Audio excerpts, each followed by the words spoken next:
Une autre information. J'ai été confronté à une doctrine qui est en train de circuler, particulièrement ici à Brazzaville, mais une doctrine autour de l'enlèvement. Et je me sens obligé de parler un peu là-dessus maintenant.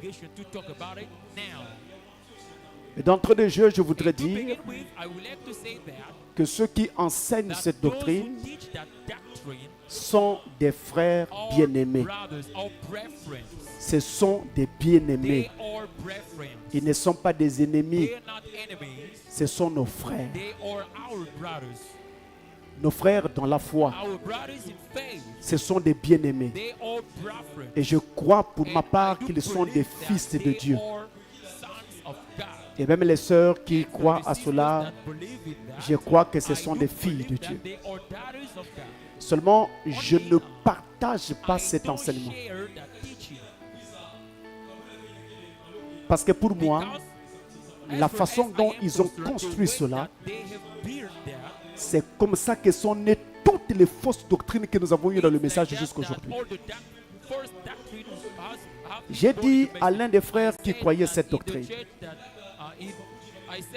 donnez-moi juste une écriture de Frère Branham. Je n'en demande pas deux, mais une seule. Pas deux. Juste une seule qui parle de cela. Pas d'écriture. J'ai dit aux frères, regardez, quand on construit une maison, on ne commence jamais par poser des briques. Mais on pose d'abord la fondation et ensuite on met les briques sur la fondation. On construit le mur. Si vous commencez directement par les murs, sans fondation, cette maison va s'écrouler. La fondation pour nous, c'est l'écriture. Et pas des trucs du genre, tu sais, tu vois, tu comprends par rapport à, je comprends que. Donnez-moi d'abord l'écriture. Et vous me donnerez vos commentaires et vos explications après. Parce que qu'est-ce qui me prouve que vos explications sont correctes? Qu'est-ce qui me prouve que votre interprétation est la bonne? Je veux d'abord l'écriture. Après, vous me donnerez toutes les explications que vous voulez. Voilà ce que j'expliquais à mes frères. Hélas, aucune écriture n'est venue. Maintenant, je veux vous aider, vous et tous au travers du monde, afin que vous compreniez. Et je précise, je parle à mon église. Et j'en ai le droit, donné par le message du temps de la fin, d'avertir mon église si quelque chose de mal commence à se répandre ça et là. Le message de l'heure me le permet. Tout comme je respecte ceux qui enseignent cette doctrine, ils en ont la liberté, ils en ont le droit. Mais moi, je ne peux pas suivre ça. Parce que pour moi, ce n'est pas la parole.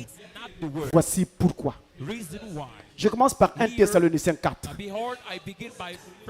Notez les Écritures.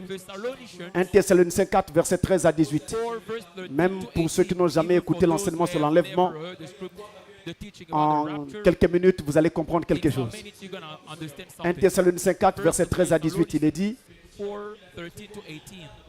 nous ne voulons pas, frères, versets 13 à 18, hein, nous ne voulons pas, frères, que vous soyez dans l'ignorance au sujet de ceux qui dorment,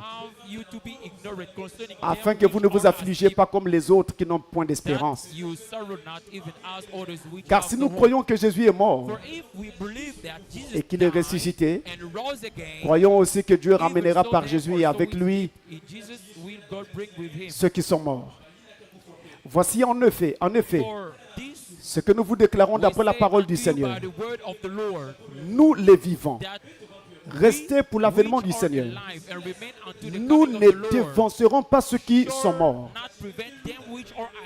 Car le Seigneur lui-même a un signal donné à la voix d'un archange et au son de la trompette de Dieu descendra du ciel. Et les morts en Christ ressusciteront premièrement. Je reviens. Verset 16. Je reviens. Car le Seigneur lui-même a un signal donné à la voix d'un archange et au son de la trompette de Dieu descendra du ciel. Et les morts en Christ ressusciteront premièrement. Ensuite, nous les vivants qui seront restés, nous serons tous ensemble enlevés avec eux sur les nuées, à la rencontre du Seigneur dans les airs, et ainsi nous serons toujours avec le Seigneur. Consolez-vous donc les uns les autres par ces paroles. Donc, le verset 16 de ce passage a engendré une doctrine qu'on appelle le réveil de la dernière trompette. C'est la doctrine qui est née autour du verset 16. Maintenant, nous écoutons ce que notre prophète nous a dit à ce sujet. Parce que dans cet âge, il n'y a pas un autre interprète de la parole que le prophète de Dieu, William Marion Branham. Quelqu'un est d'accord avec moi? Je n'en connais pas un autre. C'est pourquoi je ne peux pas trembler devant ce que qui que ce soit enseignerait. Moi, je vais rester directement en contact avec le messager et ne pas me laisser influencer par n'importe quoi. Jamais. Vous ne trouverez jamais Pasteur Francis dans ce genre de choses. Alors, voici donc ce que Frère Branham dit à ce sujet. Je prends la brochure L'Enlèvement du 4 décembre 1965. Je vais lire dans cette brochure paragraphe après paragraphe. 4 décembre 1965. 4 décembre 65, paragraphe 130 d'abord. Il dit, 3 choses arrivent. Un cri de commandement, une voix, une trompette doivent se produire avant que Jésus paraisse. Eh bien, un cri de commandement. Et Jésus fait ces 3 choses. Pardon, qui les fait? Jésus fait ces 3 choses pendant qu'il descend. Au fur et à mesure qu'il est en train de descendre, Jésus fait ces 3 choses. Alors, dans la Bible Louis II que vous avez, il est écrit à un signal donné. Dans ce message de Frère Branham que je viens de lire, il est écrit à un cri de commandement. La différence entre signal et cri de commandement est due au problème de traduction biblique. La Bible Darby dit cri de commandement. La Bible Louis II que vous avez dit signal. C'est exactement la même chose. Donc c'est une appellation différente de la première chose qui doit se faire quand Jésus va descendre. Donc la première chose qui se fait, c'est un signal qu'on appelle encore un cri de commandement. La deuxième chose, c'est une voix. Ça s'appelle encore la voix de l'archange. Et la troisième chose, c'est la trompette. Une trompette va retentir pour provoquer l'enlèvement. Voilà les 3 choses. Le cri de commandement, la voix de l'archange et le son de la trompette. Très bien. Prenons le paragraphe 141 de la même brochure. L'enlèvement. Paragraphe 141. Il nous dit, la première chose qui arrive, quand il commence à descendre du ciel, il y a un cri de commandement. Qu'est-ce que c'est? C'est un message pour rassembler les gens. Quelqu'un dit Amen? Le cri de commandement, c'est quoi? C'est un message qui va parcourir la terre pour rassembler les gens. Il continue. Un message est proclamé premièrement. Là, c'est le moment de préparer les lampes. Quelle lampe? Mais les lampes de ton cœur. Les lampes de nos cœurs. C'est le moment de préparer les lampes. Levez-vous et préparez vos lampes. Ça s'appelle encore le temps de préparation. Quelle veille était-ce? La 7e, pas la 6e, la 7e. Voici l'époux. Levez-vous, préparez vos lampes. Donc le cri de commandement, c'est un message qui rassemble les gens. C'est aussi un message qui prépare les gens. Et ce message-là, c'est le message de Malachie 4. Malachie 4, c'est le message qui prépare les gens pour l'enlèvement. Voilà le cri de commandement. Le cri de commandement, c'est Malachie 4. Est-ce que c'est clair ça? Très bien, je prends le paragraphe 152. 152, il dit. Donc, premièrement, ce qui retentit. Premièrement, il y a une trompette et un cri de commandement, puis une voix. Puis une trompette. Un cri de commandement. Un messager qui prépare les gens.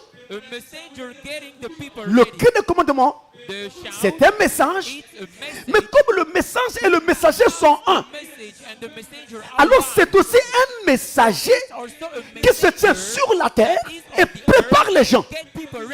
Vous le connaissez, le messager? Frère, ne rêvez pas. Ce messager ne s'appelle pas Pasteur Francis.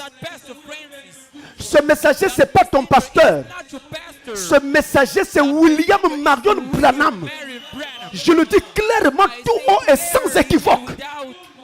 Pas de confusion. La deuxième chose, c'est une voix. Celle de la résurrection. La voix de l'archange est encore appelée la voix de la résurrection. Cette même voix voix forte qui dans Jean 11, 38 à 44, a appelé Lazare hors de la tombe. Lazare, sors! Rassemblez l'épouse. Puis la résurrection des morts, voyez, pour qu'il soit enlevé avec elle. Maintenant, observez ces trois choses qui arrivent. Oh, si je devais enseigner sur cela, je commence déjà à me sentir transporté. Mais je dois encore rester ici. Parce que ce n'est pas le sujet du jour, voyez-vous. J'allais commencer à vous montrer comment cette voix agit dans l'épouse. Et comment elle va, provoquer la résurrection. Je passe. Rassembler l'épouse, puis la résurrection des morts. Pour qu'il soit enlevé avec elle. Maintenant, observez ces trois choses qui arrivent. Quelle est la chose suivante? C'est une trompette, une voix, un cri, une voix, une trompette. Ça commence par le cri. Ensuite vient la voix. Et enfin, en troisième lieu, vient la trompette. Vous voyez, comme les gens savent qu'on ne peut pas tricher avec la voix. Tout le monde sait que c'est Malachie 4, c'est William Branham. Alors Satan, lui, il fait quoi? Il se place là-bas, vers la trompette pour dire non, non, non, non. C'est moi le réveil de la dernière trompette. Je prends le paragraphe 153. Toujours la brochure l'enlèvement. Et là, la troisième chose est une trompette. Et c'est elle qui, à la fête des trompettes, a toujours appelé les gens à venir à la fête. Et ce sera le souper de l'épouse. Le souper de l'agneau avec l'épouse dans le ciel. Voyez, la première chose qui s'est produite, c'est ce message qui appelle l'épouse à se rassembler. La chose suivante, c'est la résurrection de l'épouse qui dort. Ceux qui sont morts dans les autres âges et ils sont enlevés ensemble. Et la trompette, la fête dans les cieux, dans le ciel. Alors voilà ce qui arrive, mes amis. Vous avez vu? La dernière chose, la trompette, elle fait quoi? C'est l'appel à monter. Oui, c'est ça la trompette. L'appel à monter. Et c'est comme ça que, eh bien, Satan a trouvé une brèche pour dire aux gens, vous voyez, cet appel au monter, c'était un réveil. Il n'y a pas un autre réveil. En dehors du réveil de l'épouse en ces temps de la fin. Voici ma main levée. Serviteur de Dieu, aujourd'hui, ça fait plus de 30 ans. Je suis l'un des plus vieux dans le message actuellement. Je vous dis vrai, dans tout le Congo-Brazzaville, je ne suis pas le plus ancien, mais l'un des plus anciens. Et beaucoup de ceux qui prêchent aujourd'hui n'ont pas mon âge dans la foi. Il y en a qui ont commencé à 2, 3 ans, 4 ans. Ce n'est pas la même chose. Et je connais comment la plupart des doctrines sont nées. J'expliquais à quelqu'un, même la doctrine au sujet du pasteur qui doit épouser une femme vierge. Je lui expliquais, ces 5 frères, 5, 1, 2, 3, 4, 5, qui s'étaient rassemblés à Kinshasa et qui avaient fabriqué cette doctrine. Parce qu'à l'époque, on empêchait les jeunes pasteurs de prêcher. Ce que moi je fais ici, je laisse les jeunes gens prêcher. Ce n'est pas toujours évident dans les églises du message. Ça ne se fait pas toujours. Et à l'époque, c'était pire, c'était fermé. Maintenant, les jeunes ne prêchant pas, qu'est-ce qu'ils ont fait? Ils se sont dit, qu'est-ce qu'on peut faire pour disqualifier les vieux? Alors 5 pasteurs, 5 jeunes ministres se sont rassemblés. Je dis, mais ils étaient 5. Ils se sont dit, fouillons dans leur vie. Qu'est-ce qui peut les disqualifier? Ah, il n'y a qu'un point, c'est le mariage. Parce que beaucoup d'entre eux étaient mariés depuis le monde. Ils sont venus avec leurs femmes et leurs femmes n'étaient pas toujours vierges. C'est comme ça qu'ils ont sorti cette doctrine en enseignant que si votre femme n'est pas vierge, vous devez quitter la chair. Et c'était un combat à Kinshasa. Ça a traversé le fleuve, c'est venu ici. Un combat dans Brazzaville. Un combat dans toute la République. C'était ça, une doctrine fabriquée de toutes pièces. Mais vous avez autant de frères Branham. Un frère qu'on appelait Ben Bryant. Quand Frère Branham commence à prêcher sur mariage et divorce, lui et sa femme sont venus dormir à la porte de la maison de Frère Branham. Pourquoi? La femme de Frère Ben était mariée avant. Et donc quand ils se sont mis ensemble, la soeur sortait d'un précédent mariage. Ah, dites-moi, on sort d'un précédent mariage, on était vierge? Sauf si vous étiez un meuble dans cette maison-là. Vous voyez, et Frère Branham a consacré Frère Ben Bryant. Dans la prédication, arrive-t-il à Dieu de changer sa pensée au sujet de sa parole? Il impose les mains à Frère Ben. Comment William Branham peut ordonner un ministre qui ne remplit pas les conditions? Comment? Si William Branham l'a consacré, c'est qu'à ses yeux, il remplissait les conditions. Alors, tu veux que je prenne tes yeux à toi ou les yeux du messager? Vous comprenez? Très bien. Voilà la trompette. C'est l'appel à monter dans les cieux. C'est le signal du départ. Mais que se passe-t-il?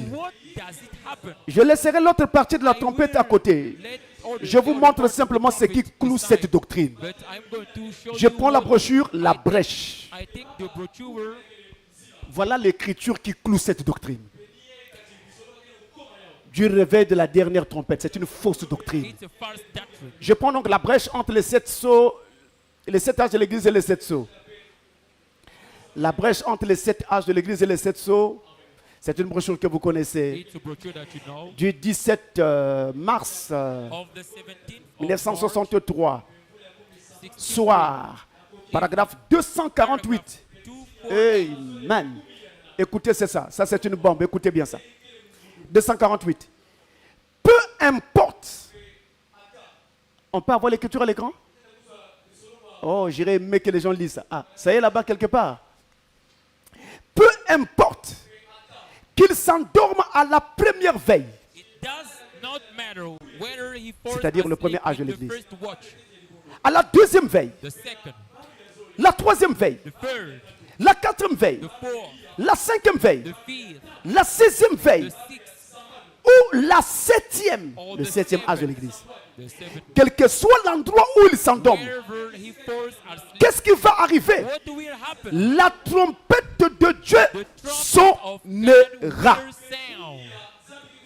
Tout le monde me suit?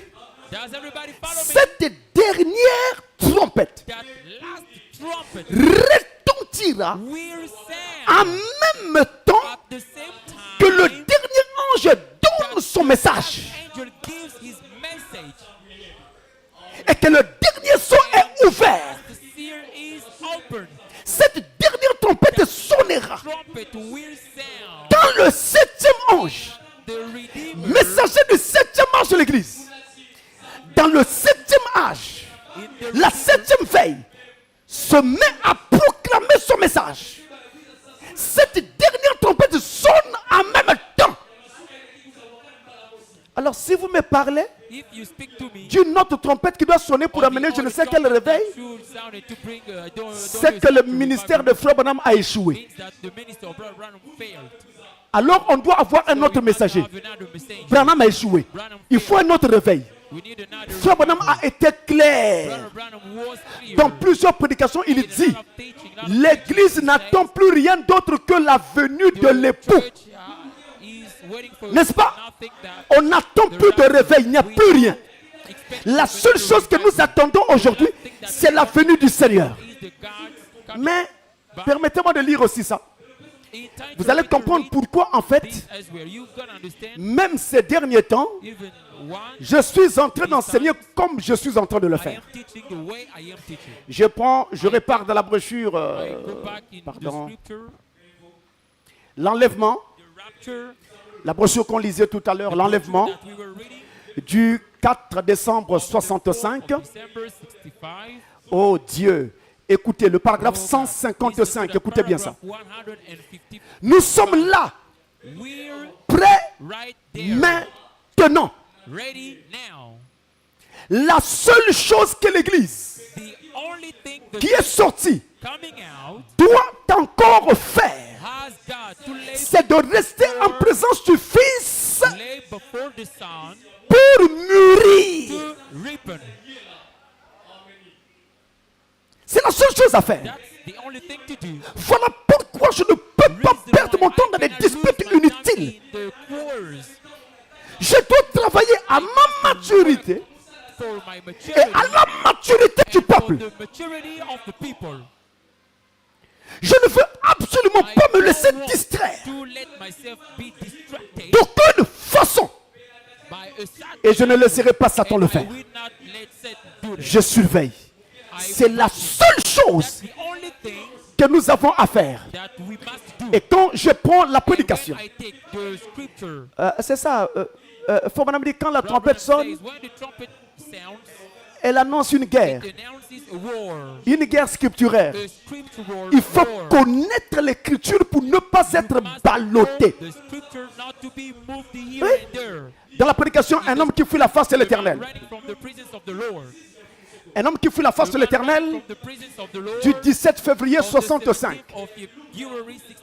17 février 65, au paragraphe 80, il est écrit. Et la responsabilité que Dieu nous a donnée aujourd'hui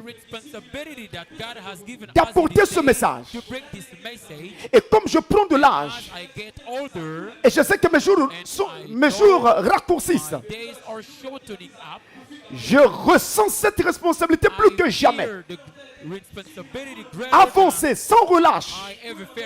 Nous devons le faire. Nous devons nous y mettre. Partout où nous allons. Et annoncer le message. Et dire aux gens que Jésus-Christ revient. C'est pas une blague, c'est du sérieux. Dire aux gens que Jésus-Christ revient. Et qu'il est Dieu. Et qu'il vient bientôt. Il ne reste aucun autre espoir pour le monde que la venue du Seigneur. Ce n'est pas un réveil. On n'attend plus de réveil. Le seul réveil qu'on était censé attendre, c'est celui de l'épouse. Mais le réveil de l'épouse vient avec les 7 tonnerres. Et ce que vous ne savez pas, c'est que son réveil est en cours. Parce que les tonnerres ont déjà été révélés. Et chaque fois ce que Dieu fait, il est en train de faire un travail dans le cœur de l'épouse. Un réveil est en cours dans le cœur de l'épouse. Si vous ne le voyez pas dans l'assemblée, c'est tout à fait normal. Parce que ce réveil de l'épouse n'est pas pour les assemblées. Ce réveil de l'épouse est le réveil de l'épouse.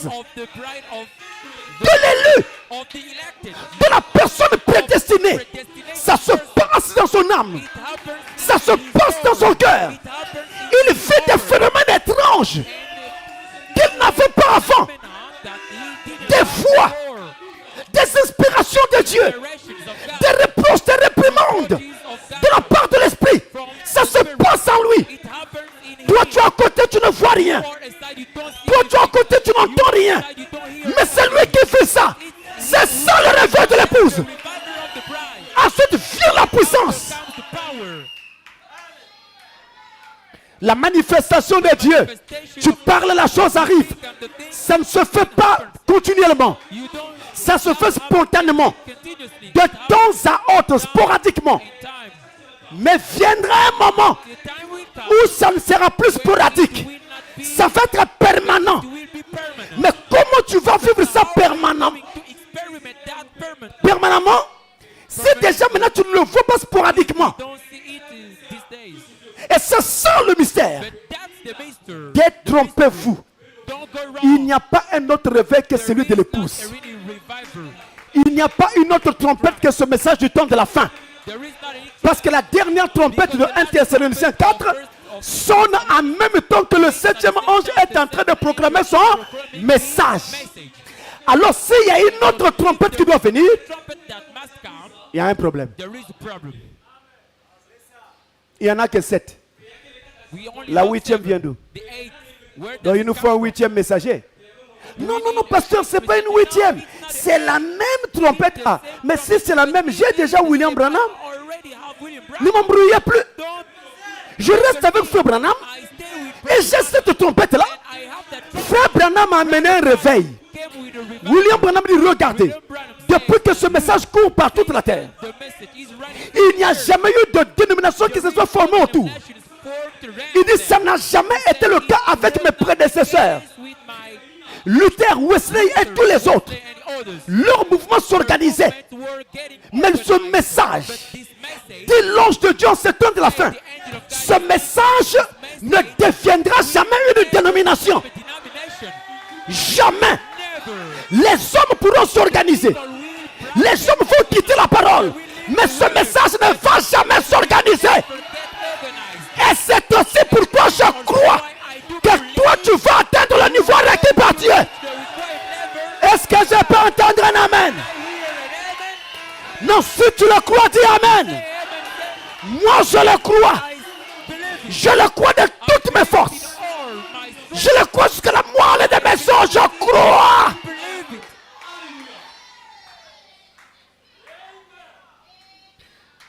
Le réveil de la dernière trompette, c'est une fausse doctrine.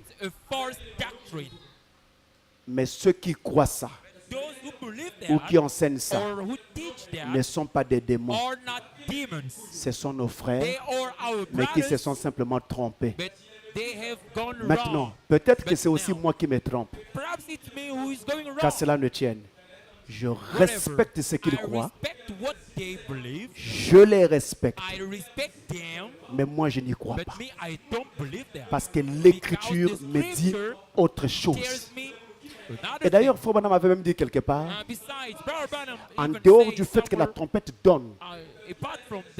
sonne en même temps que le 7e ange donne son message, il dit à l'instant T où nous allons quitter la terre pour partir, à cet instant-là, le signal sera donné par l'ange Gabriel. Et ça sera une trompette. Mais seule l'épouse l'entendra. Vous avez vu? Voilà la vérité. La main sur le cœur. J'exhorte tout le monde, moi-même y compris. Restons avec Frère Branham. Il y a trop de choses dans le monde d'aujourd'hui. Restons avec Frère Branham. Et n'attendez pas pour croire ce que Frère Branham a dit, que quelqu'un, qu'il soit pentecôtiste, ou même qu'il soit quelqu'un du message, viennent te confirmer cela. Non, c'est écrit. Nous croyons. J'ai seulement demandé, donnez-moi une seule écriture. Je n'en demande pas plusieurs, une. Où on parle du réveil de la dernière trompette. Ça n'existe pas. Vous avez tout le message, tapez. Ça n'existe pas. Alors que Dieu vous bénisse et Dieu nous bénisse tous. J'espère que vous êtes avertis et que vous vous tiendrez loin de cette chose. C'est une fausse doctrine. C'est comme ça qu'ont commencé les choses comme Branham Elohim, le troisième Adam. Je disais à quelqu'un, combien y a-t-il des Adams? Il dit 2. Oh. Mais Frère Branham a dit que Dieu est parfait en 3. Frère Branham dit Dieu est parfait en 3. Nous avons un premier Adam, celui du jardin d'Éden. Nous avons un deuxième Adam, Jésus-Christ. Puisque Dieu est parfait en 3, il nous fallait un troisième Adam. Oh non, non, non, pasteur, il n'y a pas de troisième Adam. Mais explique-moi pourquoi il n'y a pas de troisième Adam. Non, non, non, Jésus a dit dans la Bible que non, le second Adam est le dernier Adam. Ah, tu as pris l'écriture. Mais pourquoi avec le réveil de la dernière trompette, tu ne commences pas par prendre l'écriture où c'est écrit d'abord noir sur blanc? L'écriture. Regardez, le premier Adam venait de la terre. L'Adam du jardin d'Éden était tiré de la terre. N'est-ce pas? Le second Adam, Christ, venait du ciel. Maintenant, s'il y a un troisième Adam, il viendra d'où? On a la terre et le ciel. Bon, s'il y a un troisième, il viendra d'où? Il ne peut venir que de l'enfer. C'est pourquoi il n'y a pas de troisième Adam.